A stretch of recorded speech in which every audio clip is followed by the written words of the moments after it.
Is this an effort to replicate the divide in the crowd over John Cena? If so, at what point should they, or should they have already, abandon the idea of Reigns as a headliner? Can you think of other instances when a promoter had pushed talent that the fans obviously did not want? Besides almost every promoter's son in the world, well, no, first of all, and once again, there's nothing wrong with Roman Reigns. From what I've seen, he's a great looking guy. He can talk a bit, although they give him some, goofy shit to say sometimes. He's got the business in his genes. He's a fine performer in the ring, from, like I said, from what I've seen. And especially he was over when he was in the group, right? What was the Shield with Rollins and Zabada? Ambrose. So there's nothing wrong with him, except that it came along right when this whole Daniel Bryan thing was happening, and especially at WrestleMania, where it's the smartest of the smart crowd. They spend the most money, but they have the biggest opinions. That's the way it happened. And once again, I haven't been in all their planning meetings, so I don't know what the fuck and what the exact reason is why it just has to be this particular guy, or it has to be this particular guy's babyface. I believe I might have fucking switched him heel and let the people go ahead and boo the fuck out of him like they wanted to, but let it look like he was getting the response that it was desired for him to get for a year or two, and then switched him back in hopefully some good fashion. And now, you could even have, once again, you could have fucking Daniel Bryan come out and shake hands with Roman Reigns, and it's Bruno and Pedro. And does anybody really have to boo him?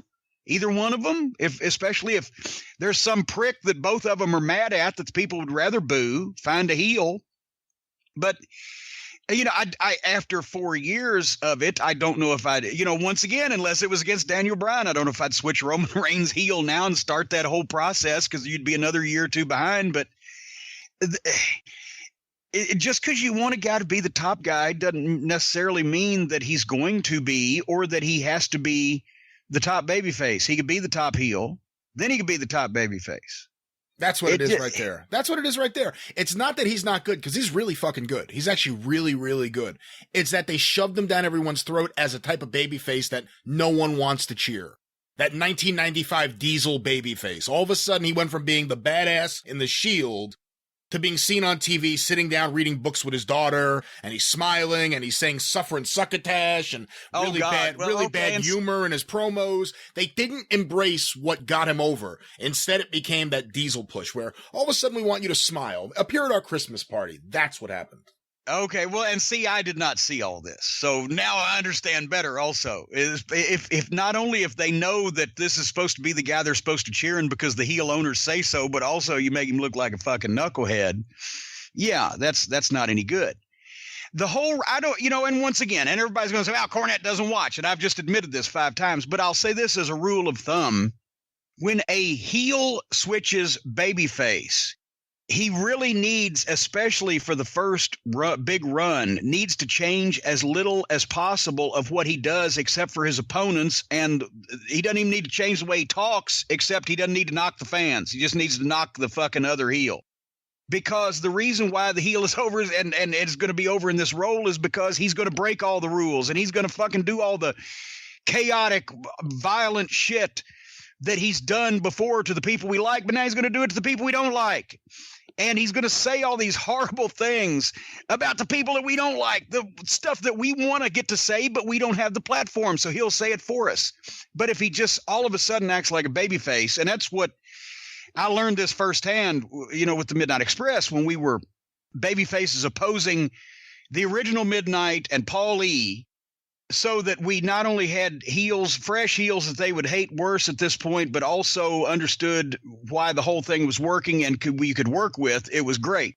But when we had heels like the Samoan SWAT team, for example, it didn't give a fuck. We're just basically going to get over in the match without working our kind of match. And I didn't have anybody to play off, so we had the heels outnumbered. It was and we couldn't cheat because it would throw the match apart. It was fucking death.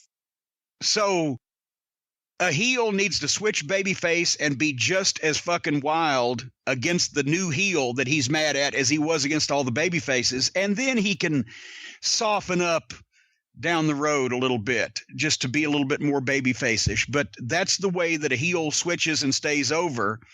And that's not done a lot these days. And also because who can tell the difference, to be honest, between the heels and baby faces?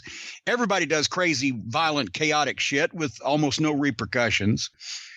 But that's the way you switch somebody, and it takes. And if a baby face switches heel, then he needs to change completely, because he needs to be as far away from the person that we liked and trusted and respected and cared about as possible, because of whatever reason he has switched, whether it was somebody he feels cheated him out of a championship or out of a victory that would have got him a lot of money, or whether it's the girl in the corner or whatever the fuck. As Tracy Smothers said about Brian Lee when he switched heel, was it the belt, the money, or the girl, Brian?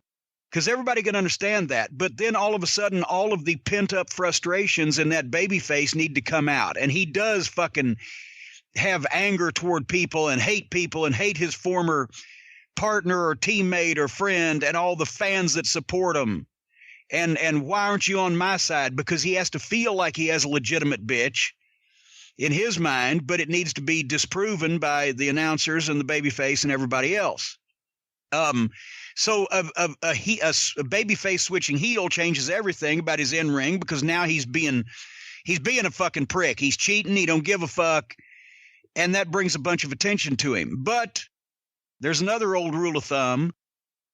A babyface that switches heel is not really over unless he was over to begin with as a babyface. Because if you didn't trust this guy and you didn't like this guy and you didn't cheer for this guy, then you're not going to be as incensed in some way when he pulls the rug out from under you and reveals himself to be a prick. And a heel that switches babyface, the heel has to be pretty much over as a heel to begin with to become a big baby face, because he's had to have been a top main event guy or somebody that was figured or featured in for you to care about him when he suddenly turns on whoever he turned on and made it a big deal. Unless every once in a while you're bringing a guy up from scratch and then you put him with the heel manager that manages the other main event guys so that people know that now he's a main event guy. Those are the rules of thumb. It's quite simple, really, when you fucking think about it. But since nobody does, probably the last 5 minutes, I've just told a bunch of people a bunch of shit they've never heard before.